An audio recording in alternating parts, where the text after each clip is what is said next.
As most of you know, my name is Carrie Sparavon, and I chair the Midwifery Advisory Council today for the last time. I'd like to welcome everyone and remind you to please turn your cell phones either off or into a silent mode.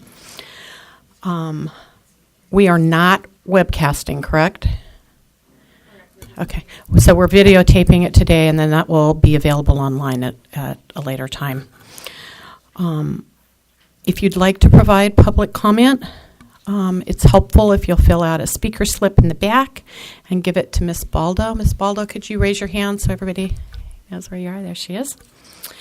MAC members, a reminder that during today's meeting and all future MAC meetings, any items requiring a vote will be done by roll call vote.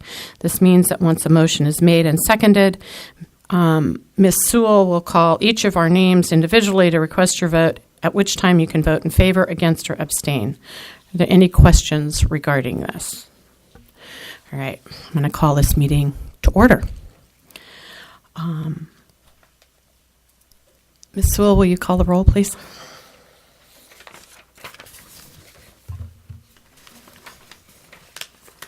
Dr. Adams, Ms. Dugan, Ms. Holzer, here. Ms. Perez, Ms. Yaroslavsky, present. Ms. Barabon, Present. We have a quorum. Thank you. Agenda item 2 is public comment on items that are not on the agenda. Is there anyone who would like to make a comment? Please.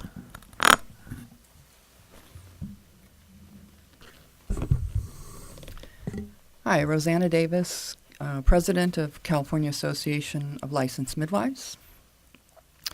For the last 2 years, CALM has dedicated its efforts to repairing the damage of AB 1308 through the regulatory process and by working with the medical board to make statutory changes.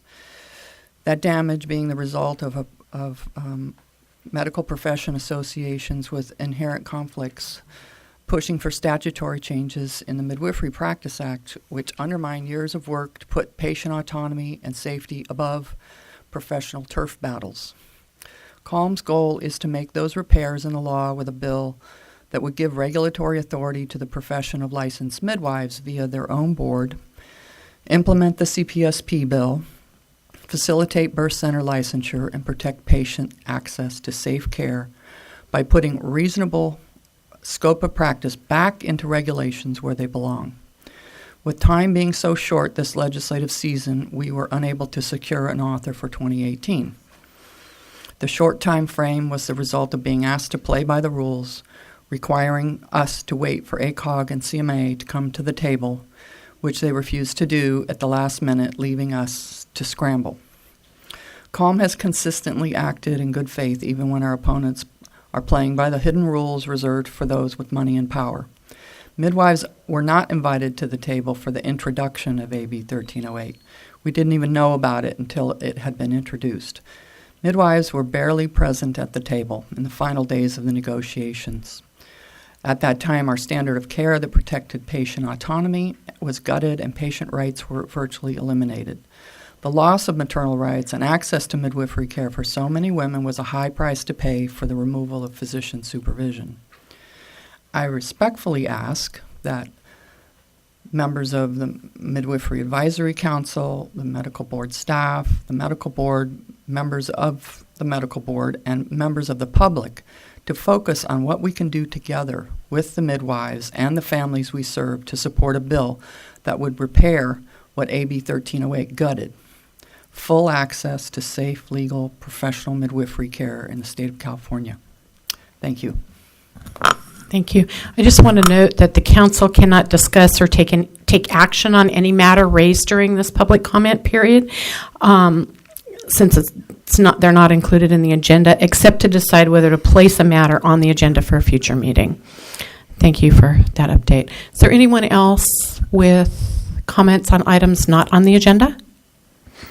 All right, seeing none, we're going to move forward. Agenda item 3 is approval of the December 7th, 2017 Midwifery Advisory Council meeting minutes. Ms. Per Ms. Sewell, no edits were provided prior to today's meeting. Is there any public comment on this agenda item? Seeing none. Are there any comments or questions from committee members? Any edits that anybody noticed? All right. Is there a motion to approve the Moved. Second. All right. Ms. Sewell, will you take a roll call vote to approve the minutes, please?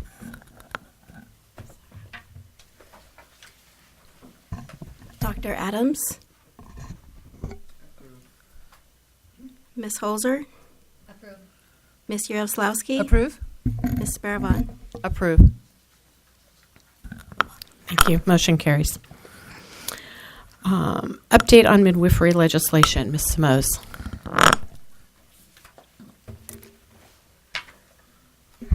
So as of this point, there's no legislation that's been introduced regarding licensed midwives. There is one bill that was introduced, AB 2682 by Burke, but it's regarding nurse midwives. And it's very similar to the Burke bill from last year, AB 1612, which basically removes physician supervision for certified nurse midwives. The board did take an opposed unless amended position on AB 1612, and I'll be bringing AB 2682 to the board at our next board meeting in April. Can you tell us why they took opposed unless amended, or what Yes, what the yeah, position basically because it just removed physician supervision. It didn't set any parameters like the licensed midwifery bill, AB 1308. And so we basically said that they need to set some parameters and look to AB 1308 as a guide for those parameters. But just to remove physician supervision without any kind of parameters around it, that's what was our position. And 2682 looks pretty similar to Pretty that. similar. It's not exactly the same, but it does the same thing. It removes physician supervision and it doesn't set those kind of parameters. So, Okay. Excuse me, what were the other two bills you were going to bring for the, did you mention two other bills that you were going to bring in the future? well, right now there's no bills that have been introduced. I mean, there's a lot of Okay. spot bills out there, then which that's means fine. language could go to in the bill at a later point in time, and then I could be taking this to the next meeting. But at this point in time, the bill introduction deadline was just a couple weeks ago. Right. But there's a lot of little like change an A to an an or something, which means it's a spot bill. So we'll keep an eye on those bills, and if anything gets changed to affect licensed midwives, we'll let you know. So they're just little placeholder bills, Right. right? Exactly. Got it.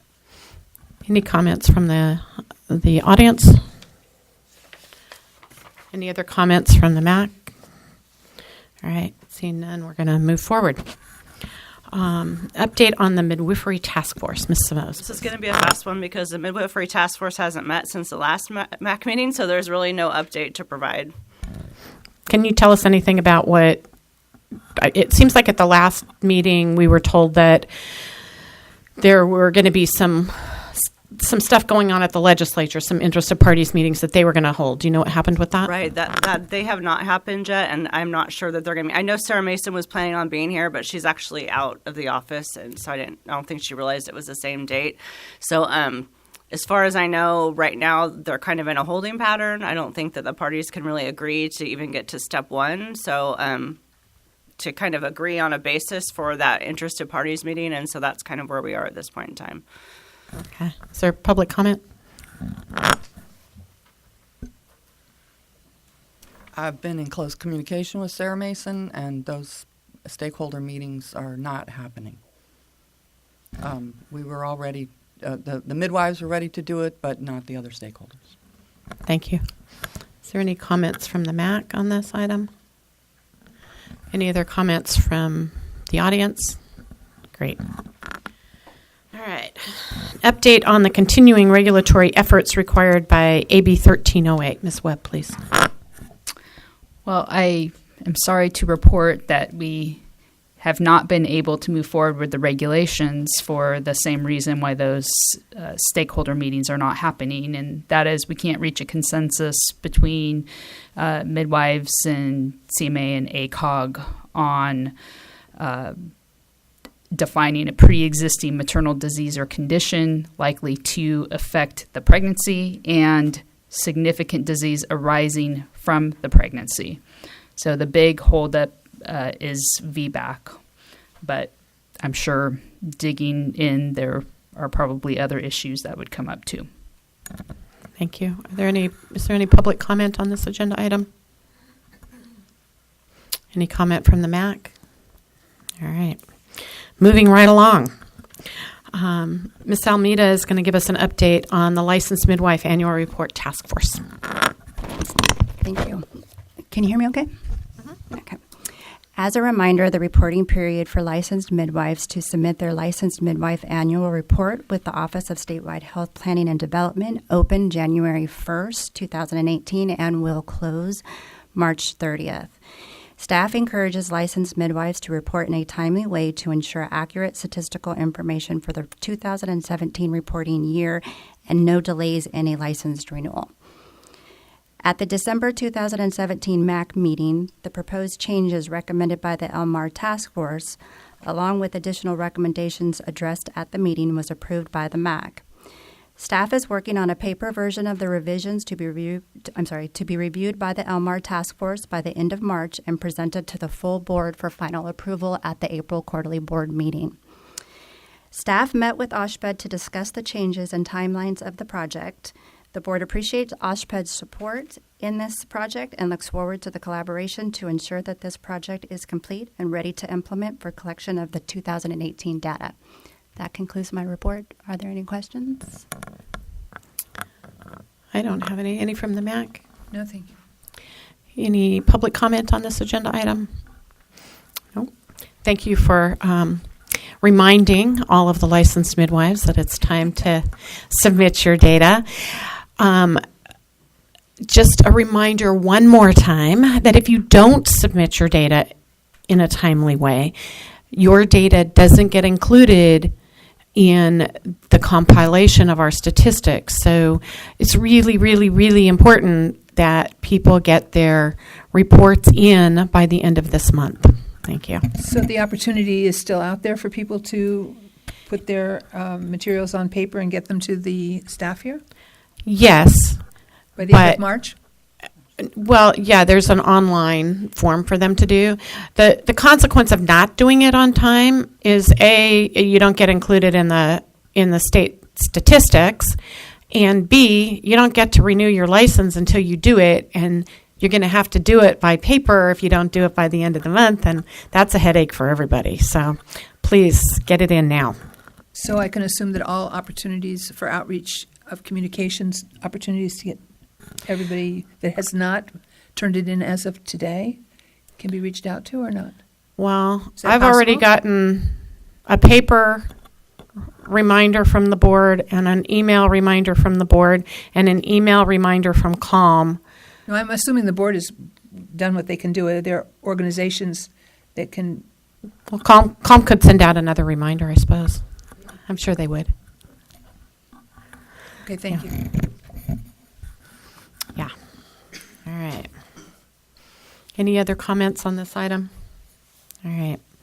Seeing none, I am going to make a slight shift in the flow of things, and we're going to discuss term limits after we fill the vacancies. So, Ms. Alameda, if you would provide us with an overview of the process to be used to seat new members. Thank you.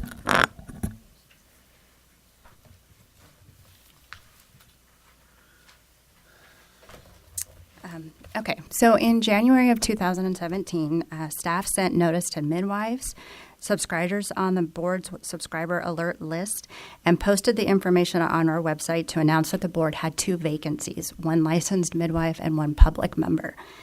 Today, the MAC will nominate 2, vote on 2, and then it will be taken to the full board in April for a final approval. Thank you.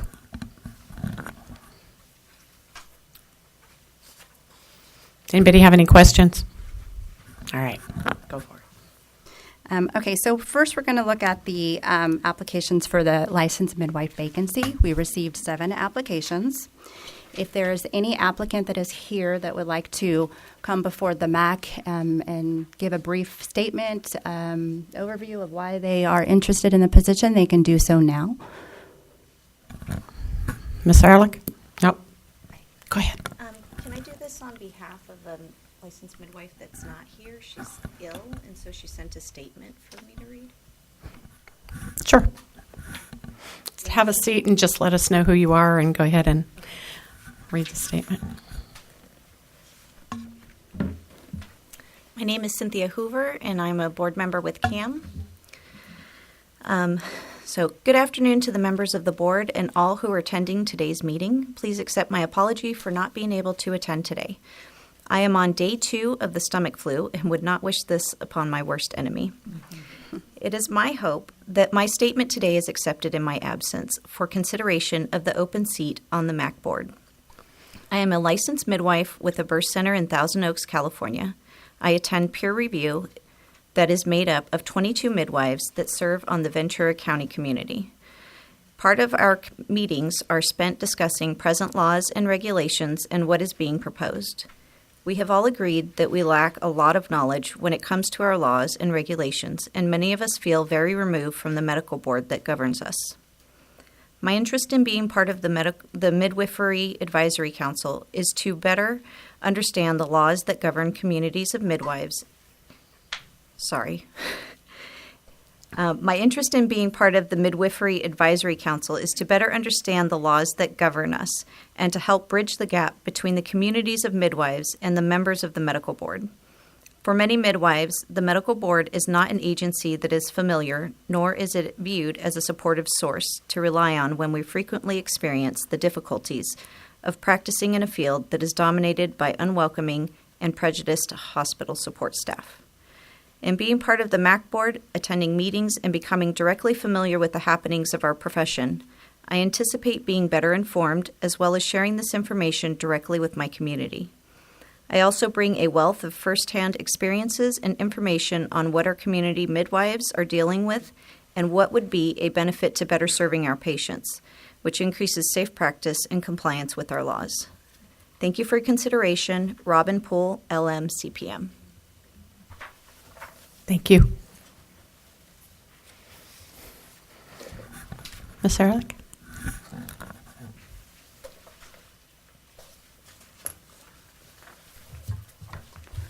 Hello, Karen Ehrlich, licensed midwife.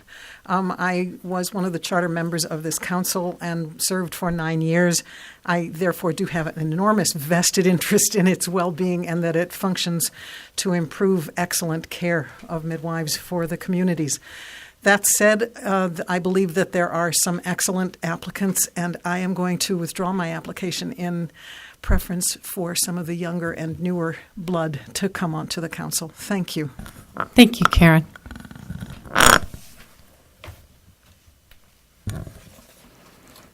Ms. Bralia? Hi,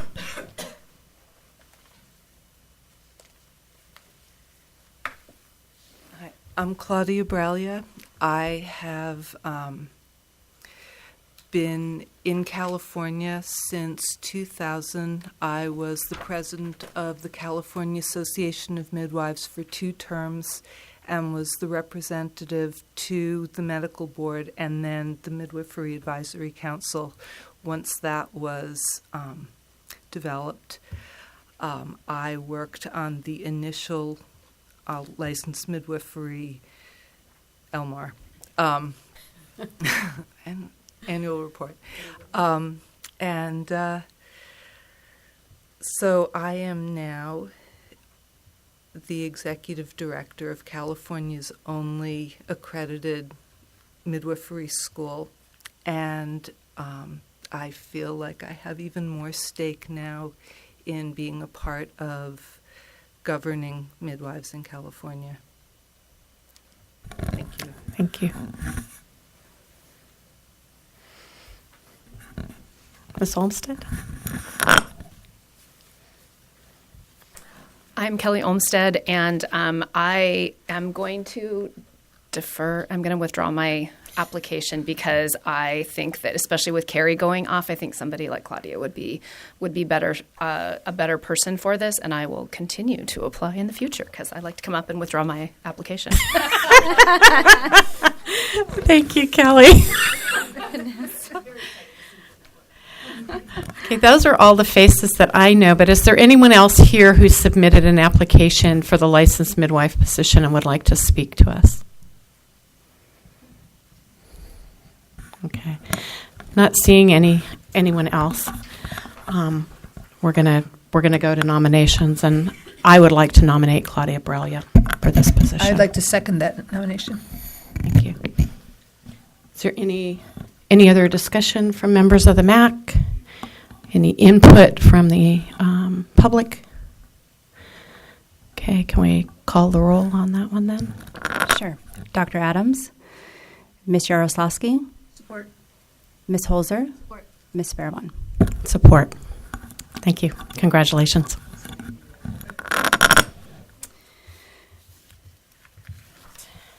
Okay. Now we can go to the vacant public member. We received a total of 3 applications. So if there's any applicants that are here today that would like to address the MAC members, they can do so at this time.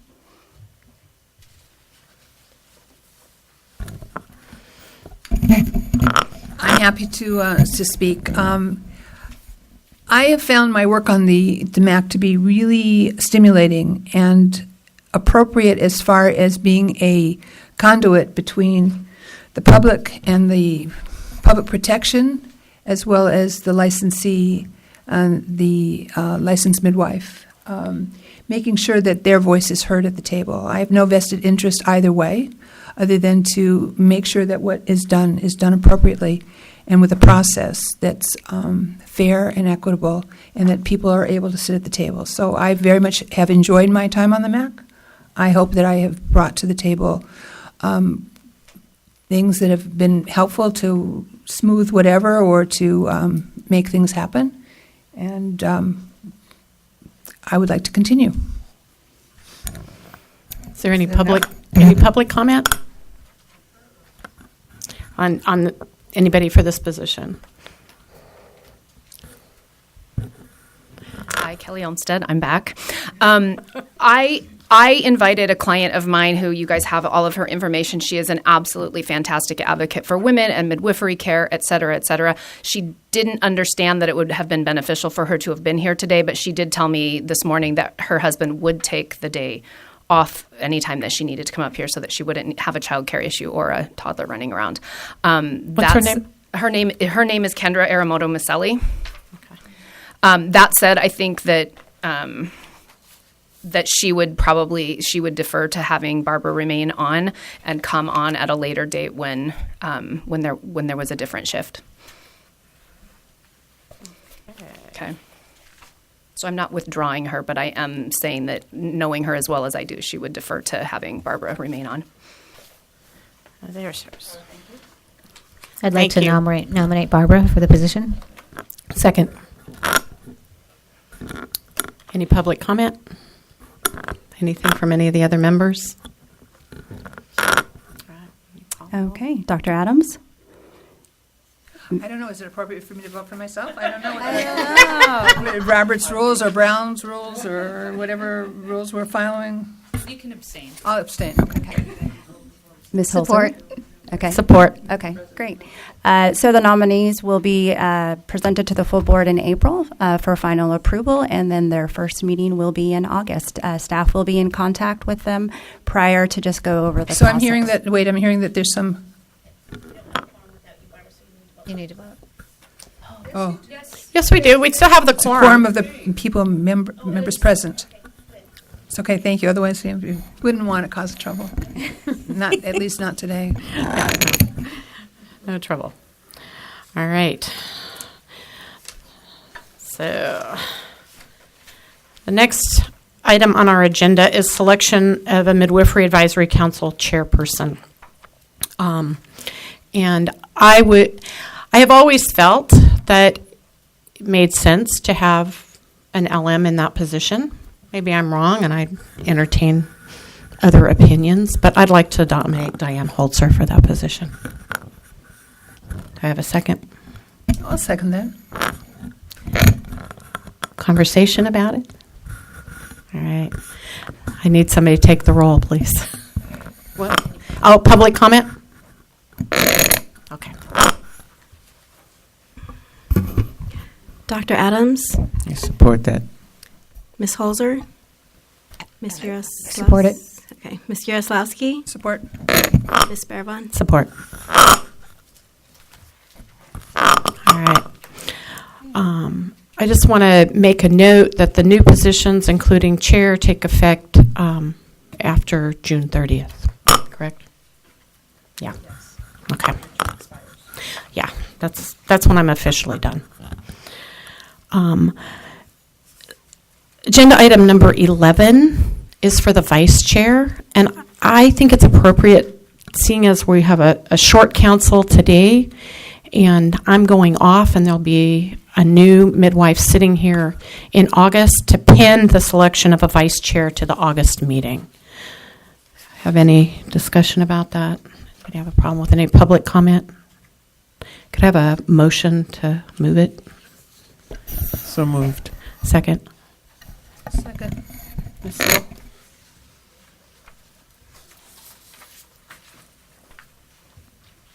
Dr. Adams, Yes. Ms. Holzer, Support. Ms. Yaroslawski, Support. Ms. Barabon. Support. All right. Agenda item 12 is the program update from Ms. Murray.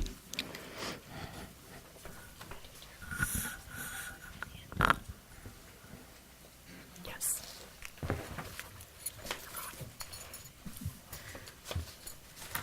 Good afternoon.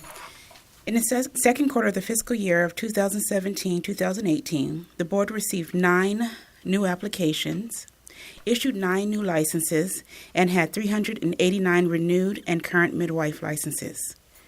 Please note the date shown under the licensed midwife license status, October 1st, 2017, is incorrect and should read December 31st, 2017. Wait, could you repeat the correction, please? The date of October 1st, 2017, Right, under licensed midwives, license status? yes, That should should read change to? December 31st, 2017. Thank you, sorry. If you'll turn to 12B, that shows the statistics for the transfer of planned out-of-hospital delivery forms, indicating that the board received 28 reporting forms, all of which were licensed midwives. On page 12C1. Wait, I have a question. sorry. Do you want to take them as you go, or you want to wait until the end? To What's the end, easier? please. Now? Can we go to the end? Sure. Okay, thank you. On 12C1 are the enforcement statistics. No complaints were received for licensed midwives for the second quarter. Additionally, there were no complaints referred to investigation or referrals to the Attorney General's office. And on 12C2, the statistics for unlicensed midwives, as you can see, there was 1 complaint received in the last quarter. And that concludes the report. Or any questions? Yeah, I have. On the 12B, the hospital reporting forms and the forms received. The forms received from the numbers don't quite match up, correct? So that the hospital forms received are, we should receive one group of forms from the hospital, and we should receive one group of forms from the licensed midwife, correct? No. No. That's not correct? The licensed midwife doesn't submit a form, only the hospital. Okay, so that the hospital, the forms that are submitted by the hospital, those are verified, in fact, that the forms that have been submitted by the licensed midwife match up. No. We don't have a way of doing that. It's No. not important. Okay, thank you. No, it is important, and we could figure it out Thought I would put it because that we way. know how many transfers of care there are given our Elmar statistics. We know that 73 in a fiscal year is severely deficient by the hospitals. Exactly. I mean, I'm just telling you that off the top of my head because I know there were more than 73 transfers of care from home to hospital among 400 some midwives in a year. So it's something that needs to be tightened up, and I think we had agreed on the hospital reporting form that we needed to go back to the legislature and get some corrective language. Am I remembering that correctly? Yeah, I think so. That's why I was trying to figure out how to say this as nicely as possible. Ms. Kirkmeyer's going to tell us what we can do here. She always does. Sometimes you don't want to hear it. No, in the long run, we do. We do.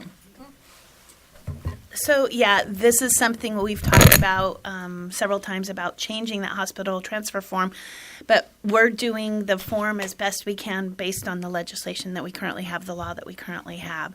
So we had tried to do regulations, remember, and then we determined that we didn't really have the authority for all of the questions that we wanted to answer, and there's been discussion about changing it. One thing that I do want to let you know is even without that, though, we're just recently right now have a good working relationship with CDPH, and actually I think today they're releasing a all facilities letter on another change that we had.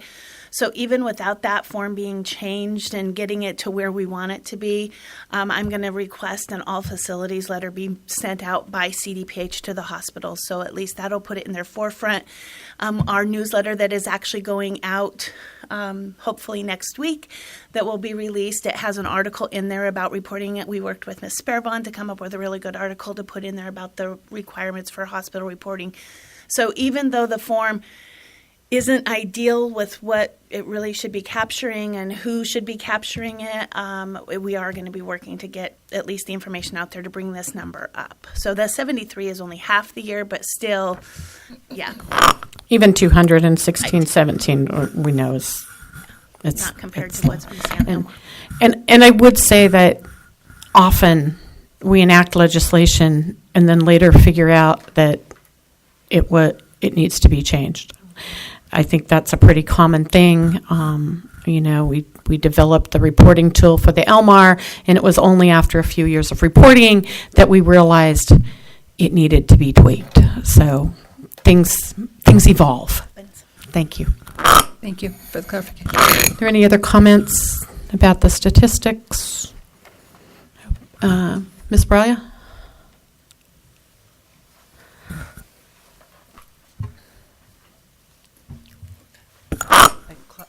I would like to comment on the hospital reporting form. And if, when this letter goes out to all facilities, if it could be mentioned that it should be filled out on the floor by either the charge nurse or the receiving physician, because they are the only ones that have the actual information that is being looked for. So when it gets filled out later and in admitting, the information is all incorrect. Thank you. Thank you. Of course, we can't require them to do that, but it would be good to maybe suggest that they do it that way. So let me ask the question and play devil's advocate here, because what I was asking before was really not too far off of what I was trying to get to. I understand the importance of receiving the information, receiving it correctly, and receiving the number of forms that should be submitted, the importance of that. Help me understand why we wouldn't want there to be connection between either the mother coming in to have that form or the midwife who is helping to make the transfer go as smoothly as possible, that we wouldn't want double numbers. We wouldn't want the licensed midwife to submit in addition to the hospital. Explain to me why, what are we defeating by not asking that? Well, number one, we don't have the authority to do that. No, to but it's require suggested. it. No, but I think that there are some midwives who are filling the form out and handing it to the hospital staff when they get there. There are also midwives who don't view that as their job, and B, because the board has publicly stated that the only way they can view these forms is as a complaint when they get here, midwives are not really all too enthusiastic about filling something out that actually turns into a complaint against them when it gets to the board. But why is it viewed as a complaint? Why, if there's a patient needs to be transferred because there's a medical necessity or a medical decision made by the mom, it's not being made under protest. It's a situation that has come to fruition because it's necessary. Why would it then be considered, or why should it be considered, or what can we do so it's not considered a complaint, but rather a statistical piece of data that we need to have? I think one of the things we're looking for in future changes to legislation, correct me if I'm wrong, Kim, is to stop sending them to the board and send them somewhere else to collect the they data. should go probably to OSHPD, who's collecting the information anyway, correct? I think we were looking at the Center for Maternal Quality. Thank you, Karen. That group was some one of the group. groups we were looking Right. to. But from our perspective, it's treated like any other mandatory report that the medical board receives. So just like adverse event reports, that there's a requirement in law that those come into us, malpractice report that Right, gets right. sent to us, we have to look at it to see, was there a violation of the law in this report to the medical board in this transfer? And just like we get with adverse event reports, it's something that happens. There's no violation on anybody's behalf. It just occurs. Same thing. We're going to go through this. We're going to treat it So just I like that. didn't realize that everything the medical board gets is adversarial like that, Yeah. but okay. And it's not a, the word complaint is so interesting because we have this on another issue right now, but it's a report that the medical board receives about an outcome that is not normal. Well, it's probably Why is you it guys not are cons- you guys are Why is it probably- not considered normal? because there was a transfer. If it was a normal birth, it would have happened at home, and we understand that there's many reasons why the individual can be transferred, and it might be completely appropriate and Right. necessary. Nothing to do with. But we need to look at it to make sure that it was necessary and that it wasn't because of any violation or not following the standard of care on behalf of the No, okay, midwife. that makes sense. Just like we would with any other licensee group. Thank you. Thank you. Any other questions, input, Ms. Davis? I just wanted to remind us that the CMQCC Thank you. is a private organization that doesn't have the funding or the mission or the desire to process our data. So those reports just go there and sit there. And yeah, it never was my understanding that they were supposed to be filed as a complaint. I think initially we thought that CMQCC was going to actually use the data to help us come up with strategies for smoother transfers of care, but that, like all good intentions of the legislature, sometimes it doesn't, in actuality, pan out. Ms. Sarlik? Karen Ehrlich, licensed midwife. I spoke with somebody on the collaborative who said that they were never asked. Nobody ever came to them and said, will you participate in this? Will you be the recipients of these reports? So they were blindsided by it completely. And if they are going to be involved, they've got to be consulted. Yeah, thanks. Yeah. Thank you for that bit of information we were missing. Ms. Marceline? Tosi Marceline, licensed midwife. One of the problems with the hospital reporting form and why some midwives fill them out when they get there and hand them to the hospital staff is because there has been a discrepancy between the information that the hospital reports and the actual events, or perhaps the understanding of the actual events by all the parties. And so in future legislation or cleanup to this, it seems to me that we ought to be getting input from both the midwife and the hospital. And one of the purposes of it could be reconciling those differences, not just reporting things, so that perhaps an avenue for involving the hospitals themselves in more smooth transitions could have some sort of avenue. Thank you. Thank you. I have a question.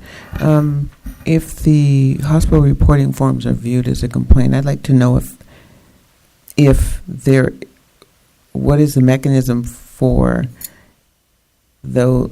Well, number one, are any of those forms included in the number of complaints received? And is there a mechanism for them to be included in number of complaints received? If particularly if this is a fear that the midwives have, that they're going to have an investigation open.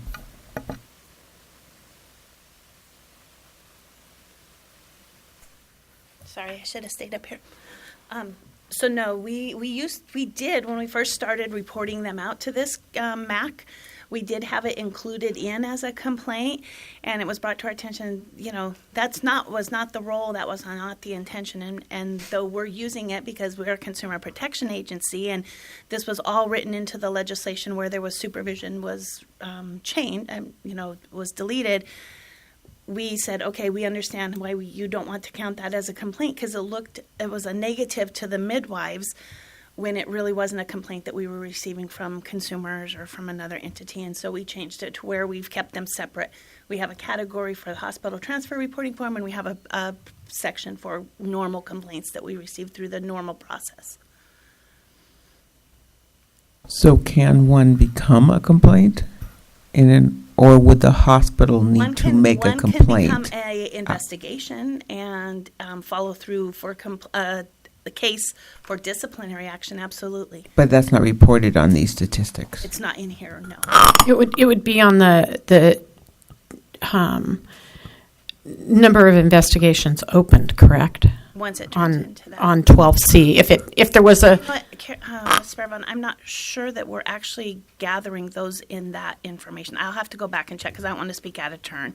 And I don't know. It seems like if you opened an investigation as a result of one of those, maybe it would be appropriate then for that to show up here, but then you could have skewed numbers because you didn't really receive a complaint. Right. You just opened an investigation. I think we've kept it outside of them the complete reporting. So. Okay. Thank you. Ms. Ehrlich?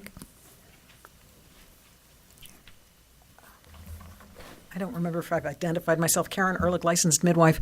I'd like to remind people that part of the reason that this came up is that at first the hospital was, one hospital at least, sent in one of these transfer reports for a CNM. And it became a vehicle for her to be investigated. So that's why it all came up in that way. And so we need to somehow be careful because this was not ever intended in the law as it was passed. It was never intended to be a backdoor to investigations. And I think we have to keep that one in mind. Thank you, for reminding us. And you're right, that is how things began to be clarified here. Any other comments? Do we know, are there other investigations that have been opened besides the nurse midwives? Yes. There have, okay. But you know they're not included in the open investigations, or you don't know for sure? Just because of the number and looking at it, I don't think they're included in that. But I would definitely have to go back and make sure with our IT staff that I'm correct on that.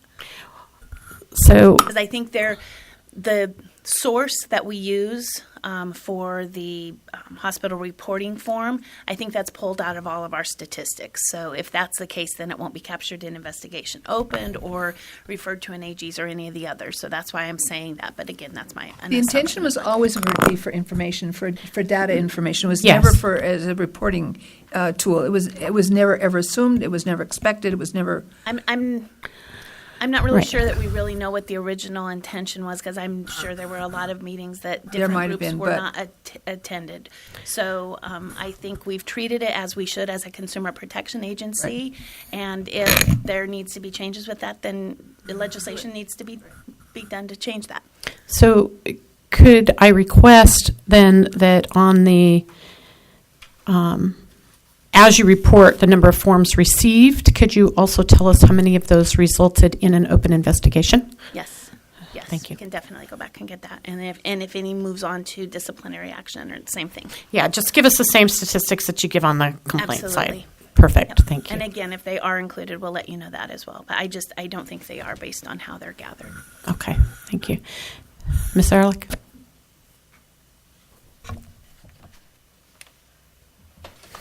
Karen Ehrlich, I'm going to act as a historian here.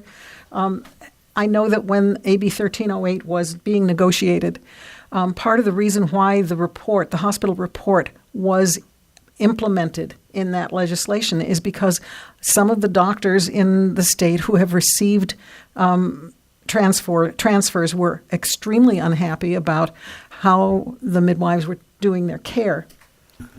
And the midwives were believing that they were doing their job, that they were doing the right thing for the mothers and babies in their care. So this conflict of perspective was that the hospital report was being mandated in order to give some clear data about how many transfers there were, whether there were disputes in how they were being reported. It was not to become an investigation. That was not in the negotiations for putting that forward. Ms. Simoes? Ms. Simoes is going to... I can say that I did tell the author's office that anytime the board gets information, we have to look at it for those purposes. So that was clear in our meetings anyways with the author's office. It was certainly... Thank you. And again, that's why we say there were many meetings with different perspectives on several issues of 1308. As there always is when you're negotiating legislation. Are there any more comments on this agenda item?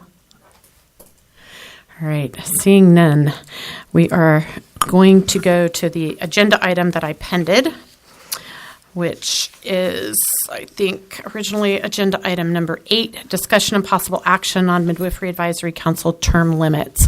What I'd like to do today with this item is to just have a little bit of discussion around it, and then pin any actual decisions to the August meeting when hopefully there'll be a full complement of the MAC here.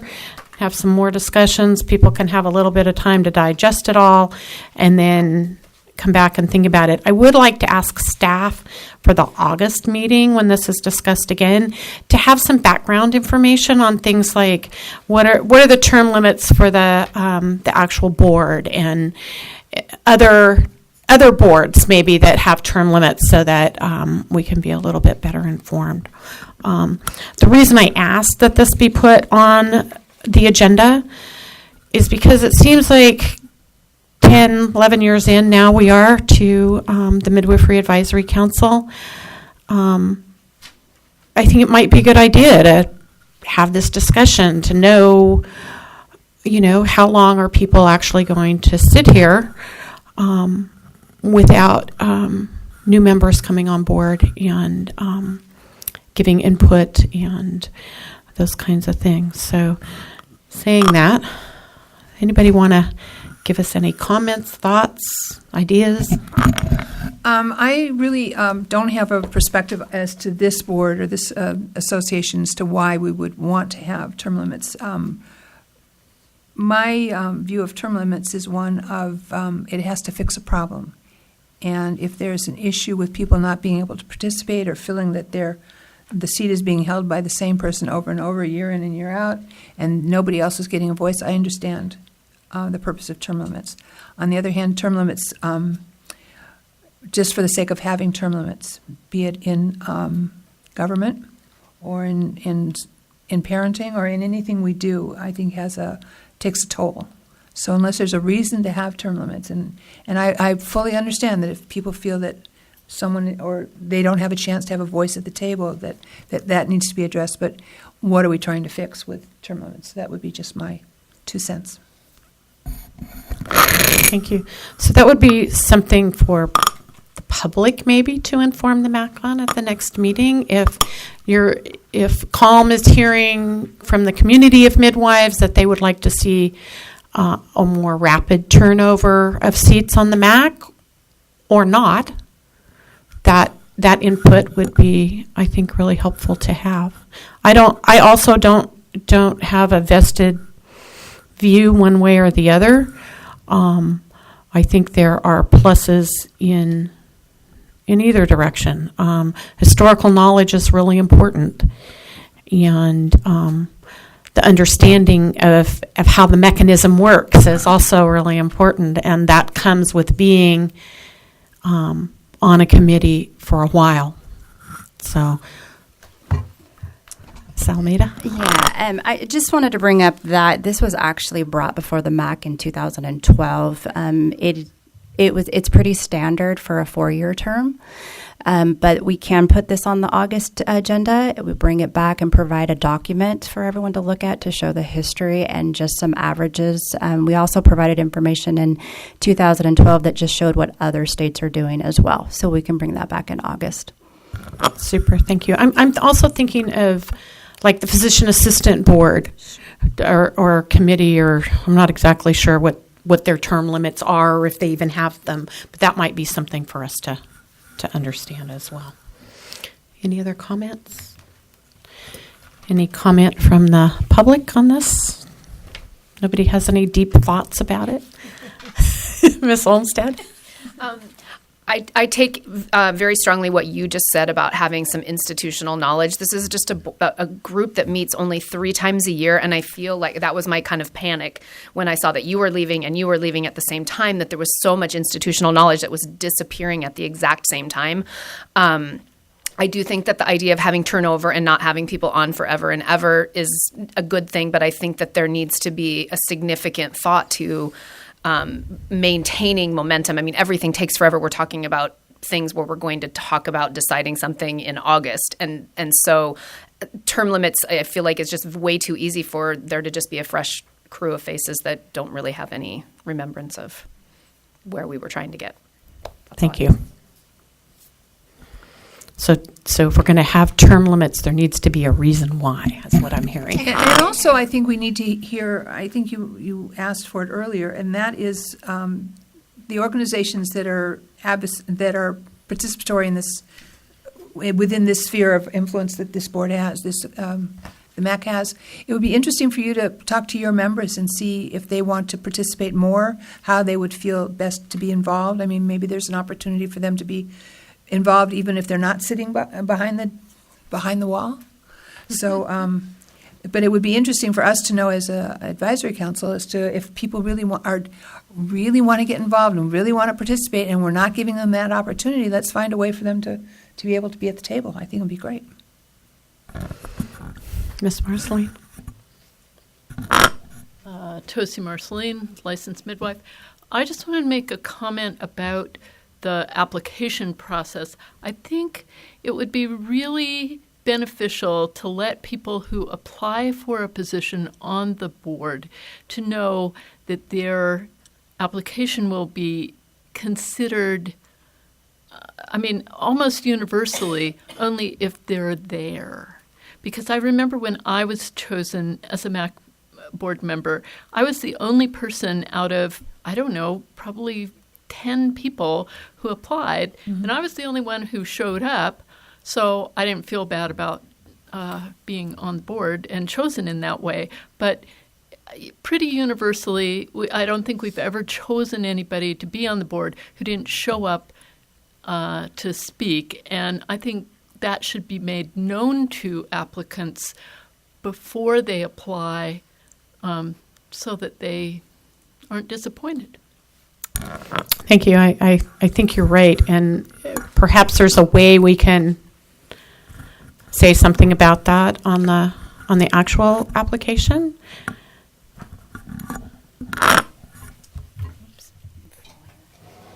Yeah, we can add that. We can also include it in our cover letter, and then when we announce it, we could put it on our website, but we can definitely get that information out there that they have the opportunity to come before the MAC. Yeah, I wouldn't want to make it an absolute requirement, because I know we did consider somebody who didn't come once. I know for certain we've never appointed an LM who wasn't in the audience when we appointed them. And I think part of that is that we need to see them and talk to them and have a chance for some back and forth. And if the person's not present, that makes that really challenging. So, yeah, if there's a way that we can say, it's not an absolute requirement, but the MAC really likes to be able to have a conversation with you. Sure. So, thank you. So we don't have an attendance requirement first? Joking. Yes. All right. Any other comments on this? Any comments from the MAC? Nope. All right. Well, I saved my report for last, since it's my last one. number 13. Oh, God. Who did that? All right. I'm not superstitious. I think 13 is actually a good number. 13 moons in a year. So I was called to be a midwife about 40 years ago. Midwifery was just beginning to surface again in a really grassroots way. I knew that midwives were being arrested for helping women birth in their homes. The word bumqua was a frightening one for what we then called lay midwives. The acronym BMQA stood for the Board of Medical Quality Assurance, a predecessor to our current medical board. Bumqua was infamous in the 70s and 80s and even a little bit into the early 90s maybe, for arresting midwives at gunpoint in their homes. And at the time, I didn't really think going to jail sounded like much of a good idea. So I finished my bachelor's. And in 1984, after a few months of working as an archaeology field assistant, I decided I no longer was afraid of not pursuing my calling as a midwife. Besides, archaeology was really hard work. It had unpredictable hours, and it didn't pay very well. So I sought an apprenticeship and began training to be a midwife. We can tell who the midwives are in the audience. Over the next 10 years, I watched fellow midwives be arrested, charged with practicing medicine without a license, charged with murder if a baby died. And I began to interact with other midwives in a political way. What we wanted was a path to licensure. We wanted women to have the right to choose who sat with them as they brought life into the world. In 1993, the Licensed Midwifery Practice Act, now known as the LMPA, was passed.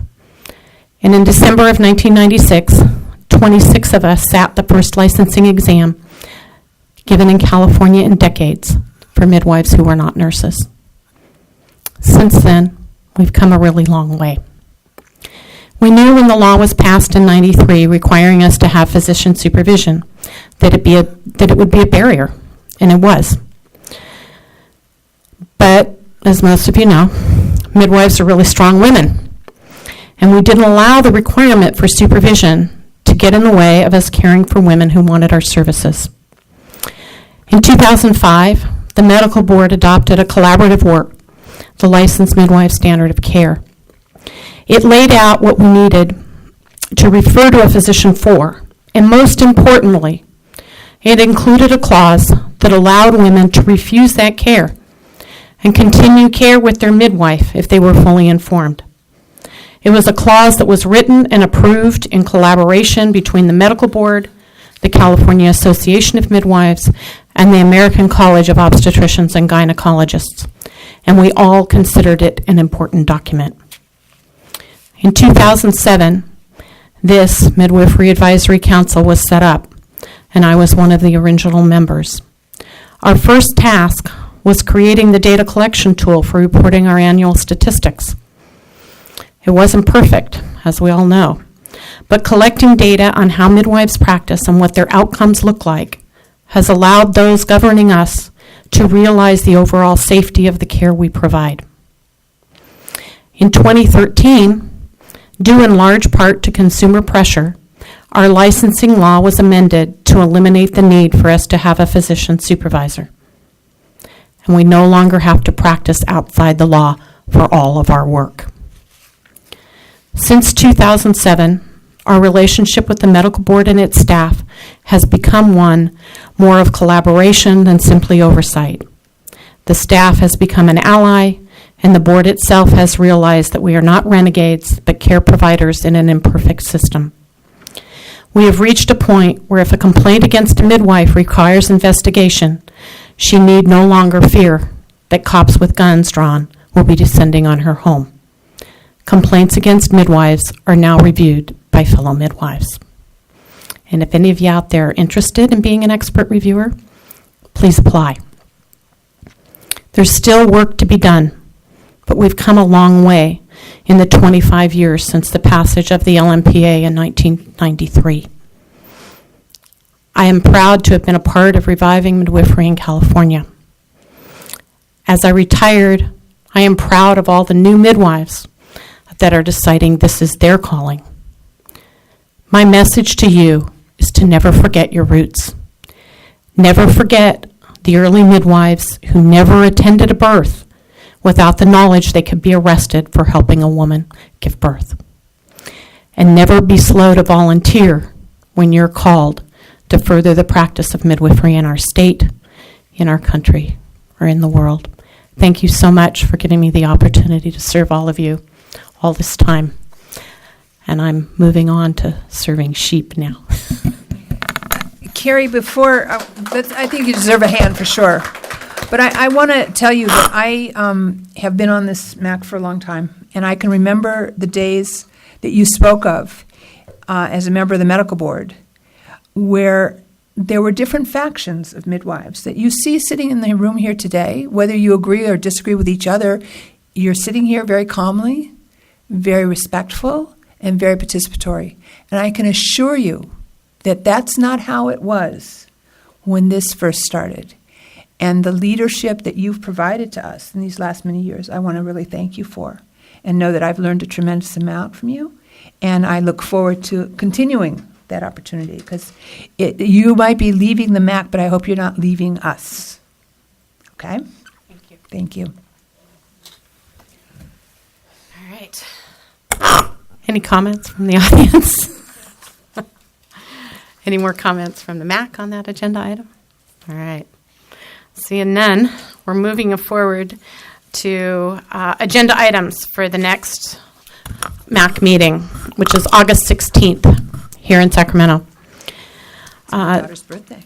So the standing agenda items at this point are the update from the chair, update on AB 1308, update on the Midwifery Task Force, update on the midwifery legislation, update on the Elmar Task Force, and an update on the midwifery program. I think we've also added an election of a vice chair and a discussion of term limits. Anything else? Regulations. Are they not on? They're not on here. You said it. Hang on a second. Well, the continuing regulatory efforts on AB 1308, I think that's here. Yeah, an update on AB 1308. We've got that. Yeah.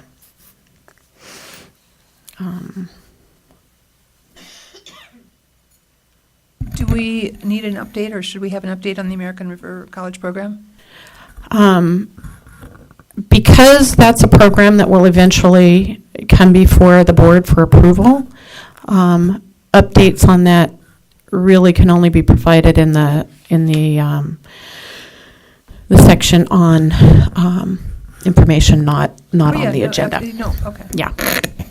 So I thought we'd have one today, but I guess not. All right. Nobody has anything else? We're good? Anything from the public? Nope. All right. All right. I'm going to adjourn this meeting. Thank you all for being here. Thank you.